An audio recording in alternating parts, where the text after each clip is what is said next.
Illikoi, I feel like, my goal with this company is to just kind of keep it small, but gear it towards, custom made things. So everything's like a one-off, everything's unique.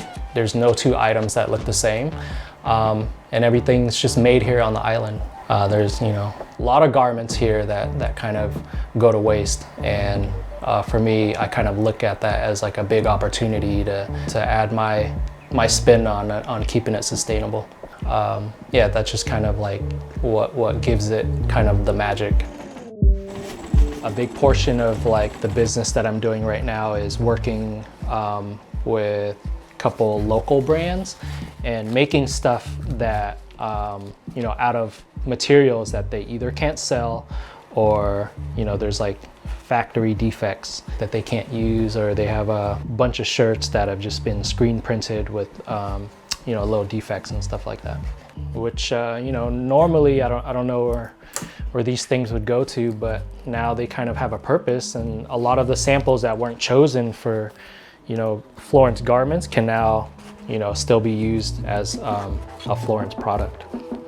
I started sewing back in 2019, and at that time I had zero knowledge of sewing actually, but just kind of had a curiosity. I was seeing other makers, turn like rice bags into jackets, or like a parachute into like a bag or something, and so it just kind of really caught my attention. And at that time I was looking for like a brand new start, just wanted to learn something new, and quickly found out that like making a hat was probably the hardest thing you could like start off making.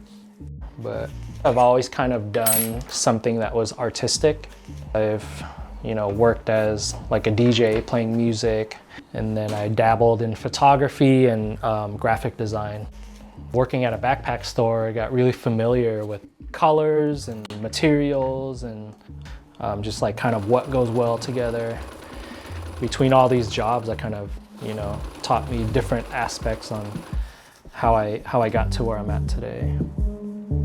What I'm trying to do with my brand is to kind of just repurpose materials and garments that are already here, keep it sustainable, and just create kind of like one-off, unique, wearable art pieces.